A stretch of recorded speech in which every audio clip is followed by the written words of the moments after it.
Hi guys, and welcome to Journeyman episode number 23.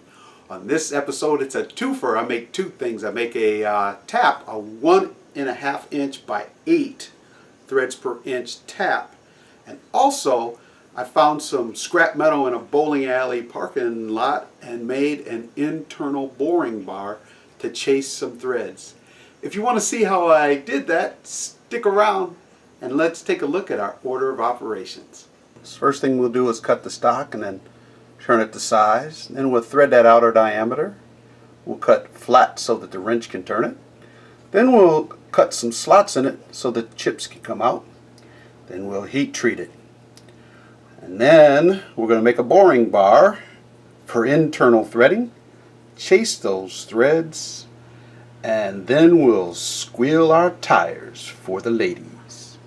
By the way, the ladies equal my wife for me. I'm trying to make my south bend a usable lathe, and one of the things I know that's invaluable is a 4-jaw chuck. So I got on eBay, bought me a chuck that's for the south bend, fits my spindle, so I'm going to get this baby right on and get to using it. I am so excited about this 4-jaw chuck. It's a south bend, it fits my lathe, supposedly. And so I get it started on here, but it won't go. So I think that maybe the threads are dirty, so I get them out and I clean them. I clean them with this little pick to get all the stuff out of it and then try it again. And now I realize the threads probably need to be chased. So I say to myself, let's try to make a tap. Clean up those threads. So I cut off a plug of my 1117 metal, and it's about 2 5/8 in diameter, and start whittling it down to make it to the 1.5 inch tap that I need to make. I really wish I had some stock closer to the right size, but I just don't. So I'm going to have to just chew up a lot of metal to get down to what I need.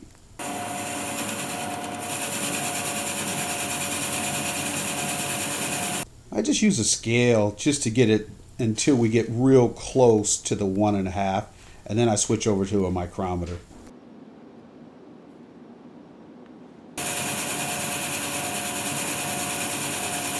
I'm really kind of winging this because I've never made a tap before, and I got a couple of things in my mind that I want to do, but I'm not 100% sure of how I'm going to do things, so I'm just playing it by ear. I know I want the threads to be at least the depth that can go down through the part on there that I need to thread. And I cut a little part that I'm going to use as the handle. And now I'm going to get the rest of it down to the correct size for the 1.5 inch that I need. Now that things are a little bit closer to the same diameter, now I start focusing on getting it to the correct diameter. Once I get everything to the right size there, well, almost the right size, I realize, hey, I want to have a little bit more on the part where the flats are going to be the flats that I'm going to use the wrench on to turn this big old tap. So I flip it around and go ahead and take the part that's going to be the flats and turn it down a little bit more.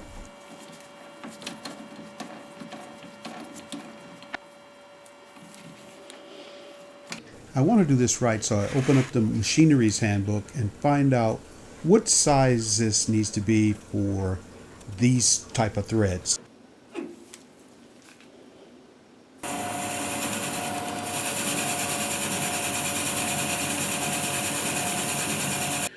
Well, I kind of squared this up to the job like double boost. I put this up here and then tightened it up, so that should make it it's square to the job.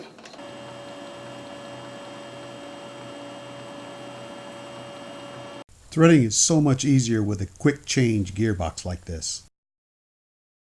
And let's do this thing. Okay, and we're going to start it on 4. Okay, we'll do it on the 1. Dad, come on. There we go.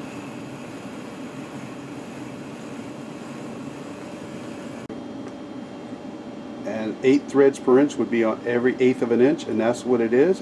Boo-yah! Gauge it on the 4.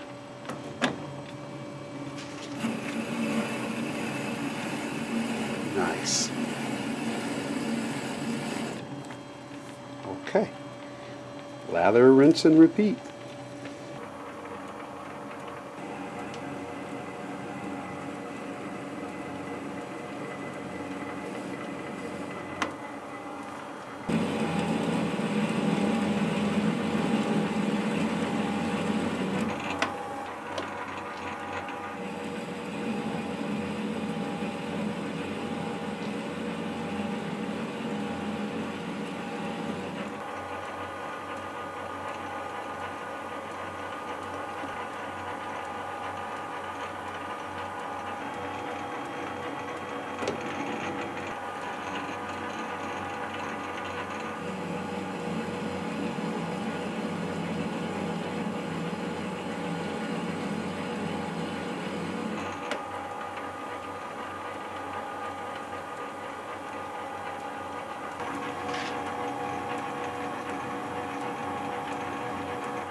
Totally messed the threads up somehow. So, we'll turn it down and practice.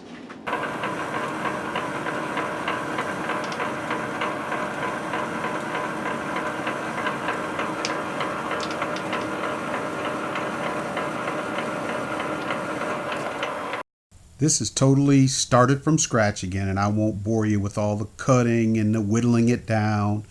These are just the final threads that I'm putting on it, and this time I did it slow and did it right. I am so proud of myself. These threads came out looking like factory. They really look great when I did it right.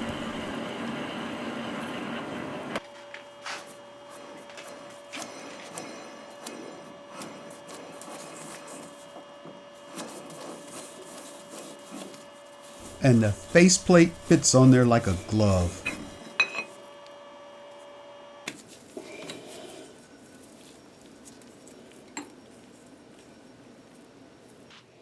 When I first started this tapping project, I thought that I was just going to tap right through there, but I realized I can't get all the way through, and so I had to figure out how to get that backing plate off. And once I figured that out, then I can see if I can run the tap down through it.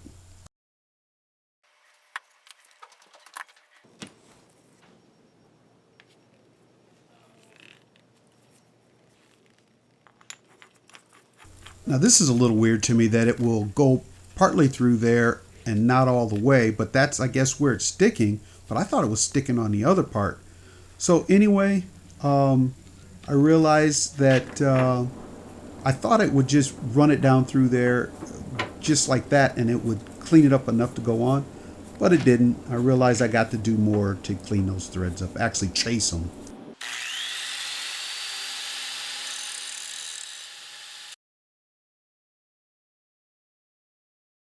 My initial game plan was to take and machine this on my Atlas 618 with the milling attachment to put the flats in and to do the slots, but then I just decided to go ahead and use the angle grinder with a disc on it and just make quick work of it. It ain't gonna be pretty, but it will work. Another thing I did with a cutoff wheel is went in there and put some back relief on there, just like a regular tap.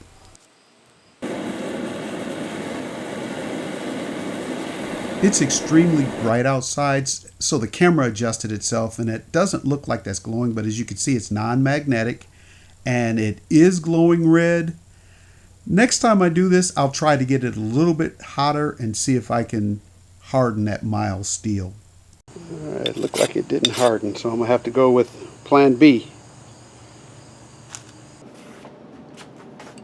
I know it's not hardened, but it is pretty sharp where I cut that back relief on it, so I'm going to run it down through there, and I think it's so close that if I can just get a little bit of metal to come out, that it will fit on the lathe. Well, with the tap not being hardened, it didn't work. So I'm going with plan B, which is to take this piece of scrap metal, which I actually found in the parking lot of a bowling alley, and thought, hey, let me see if I can make a boring bar to cut some internal threads with it.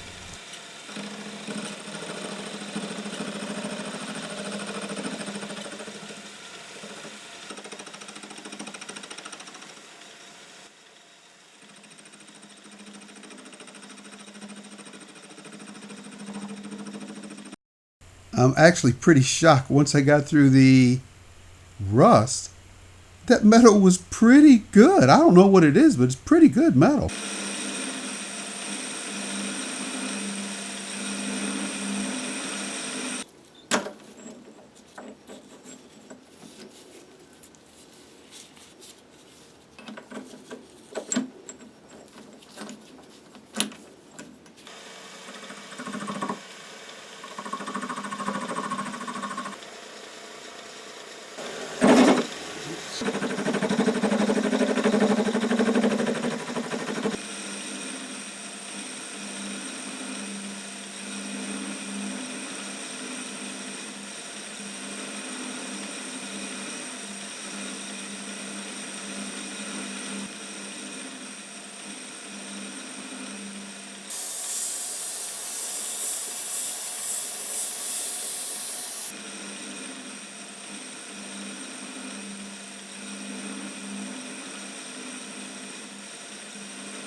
Okay, I'm going to start off by drilling and tapping the set screw, and I'm going to go with quarter 20 because A, I have the tap for it, and B, I have the screws for it, so that's what I'm going to use.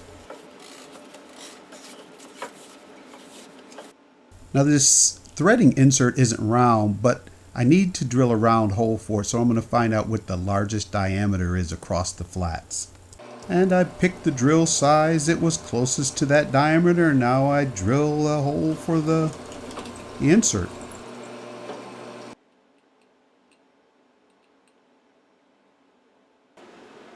And now I really make sure that this thing is sitting in there square and aligned correctly, and get her tightened up. I'm going to give it a shot.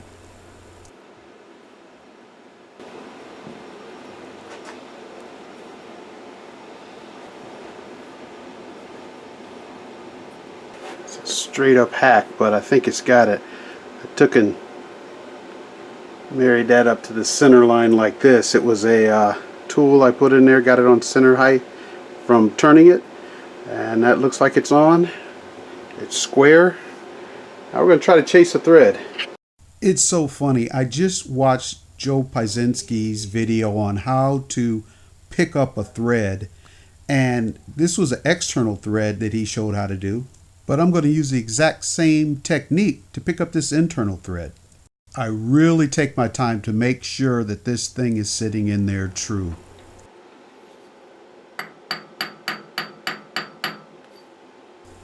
I'm using a piece of that aluminum stock that I made to tap this thing in there and get it setting dead on.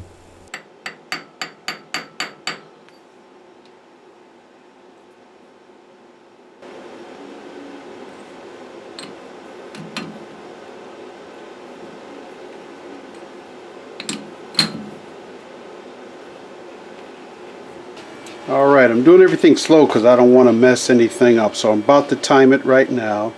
Here comes the 4, so I'm going to use 4. It's going in,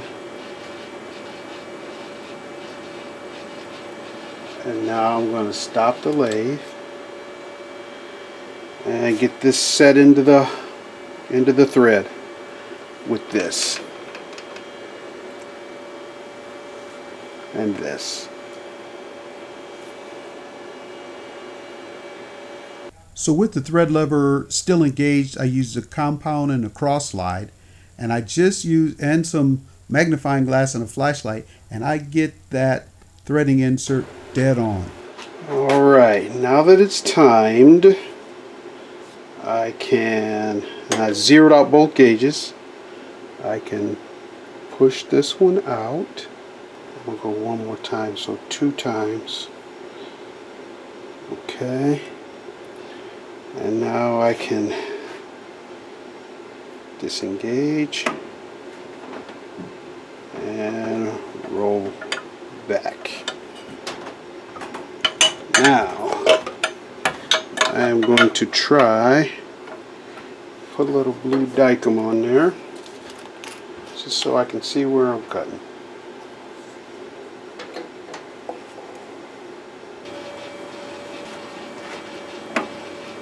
Well, it looks good.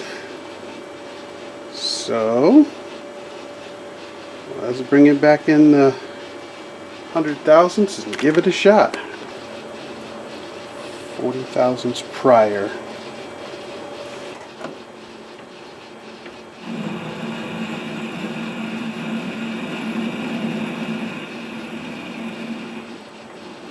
I'm actually quite shocked to see that it's cutting on both sides, so I got that thread insert in there and timed it just right. Take it out there.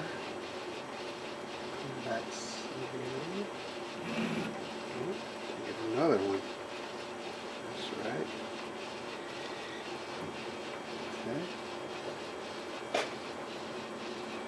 So we'll go, that's to there,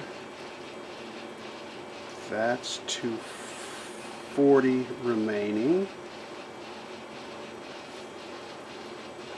Looks like that's set up pretty good.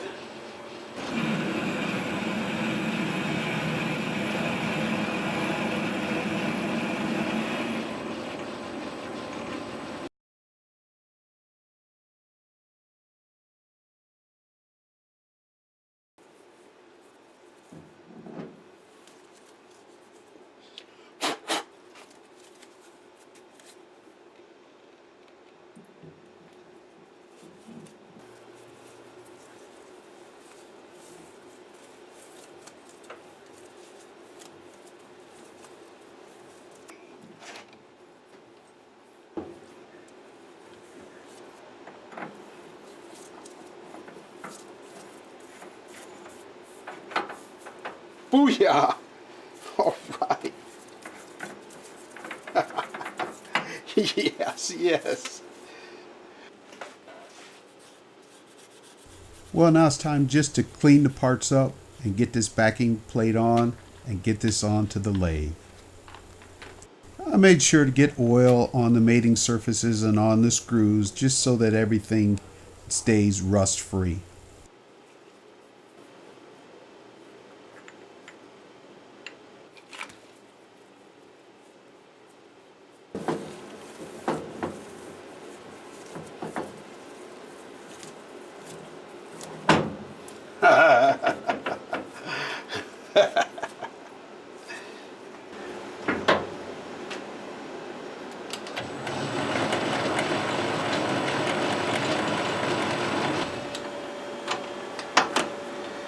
Hi guys, I'd like to share a couple of lessons learned. On making this tap here, I was under the impression that I could use any line or number when I was doing my external threading, single point, and evidently you can't. I had heard Adam Booth talk about that. On certain threads per inch you can use anything, and other ones you have to use numbers or lines. I messed it up and made a piece of scrap metal before I made this one. So make sure you know what line or what number you can use on your single point threading. Also, it needs to be hardened, and the only way I saw on 1117 is to case harden it, which I didn't have. So I tried it with the scrap piece I had, just heating it up to cherry red. I know it didn't look like it in the video, but it got non-magnetic and it was kind of glowing. I think I can take this one, and I'm going to try this a little later, because I saw another YouTuber say mild steel, if you get it hot enough and quench it, you can get it harder. And I'm going to try that. But I gave up doing that just to finish up the project by making an internal boring bar. The other thing is, if you find a piece of scrap metal, you might have something living on the inside of it that you could use as a tool. And And I'd like to thank you all for watching. I hope you enjoyed this, and I hope to see you on the next Journey to Journeyman.